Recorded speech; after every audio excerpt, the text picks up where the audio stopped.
On this Martin Luther King Jr. Day, we remember the activist and civil rights leader and his legacy. Of course, that means different things to different people. Well, our friend Halim Ali is with us again today. He's the founder and executive director of From the Heart Enterprises.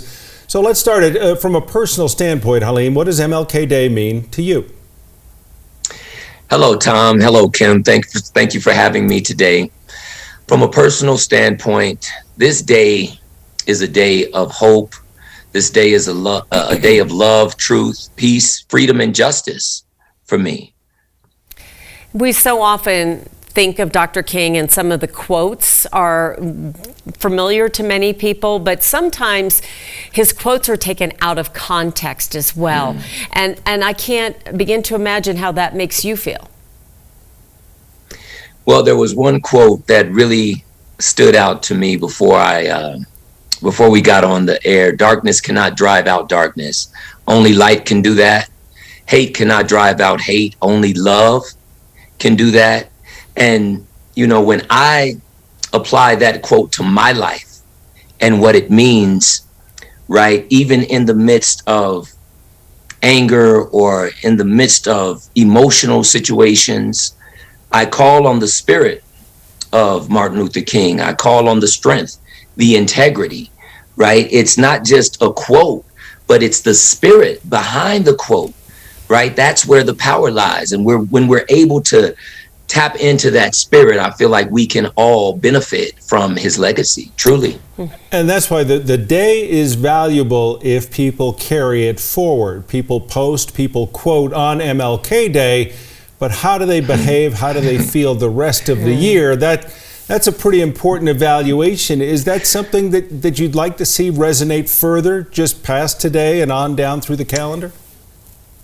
You know, Tom, in November, Colorado was on a national public health crisis list because of the 16 shootings that happened in 30 days. Now, you know, I think it's times like that when we need to remember the peace of this day and practice the peace throughout the rest of the year. And even though this was a result of youth violence, right, it is something that the youth see adults perpetuating.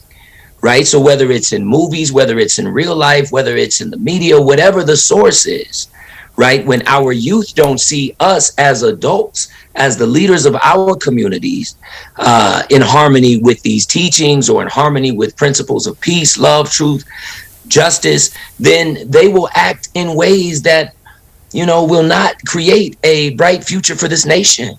Well, it's interesting because we just went through New Year's and people make resolutions and the diet lasts 4 days. Right. It's like that, only more important, that when you commit to something, when you say something on January 17th, that it does live with you through July, August, September, etc. Or at least it should. Yeah. Right. So it should be more than a resolution that dies after the period of 2-3 weeks, but it should be something that we are able to reinforce in our daily lives and reinforce in our homes and create a support system and create a plan around our resolutions, and know that whatever happens to me today, I'm going to keep a positive or a strong resolve. I'm going to spread love to my fellow human beings. I really think that this is what this day represents, but it should last, like you said, Tom, throughout the 365 days of the year.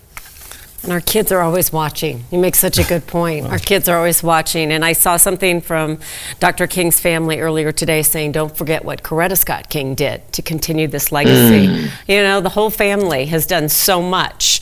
And so we're grateful for that, really grateful. And, you know, Kim, one thing that I would like to say, you know, and I'd like to take a moment to acknowledge Alberta Williams King, Martin Luther King's mother, who was also killed by gun violence in 1974 at the age of 69.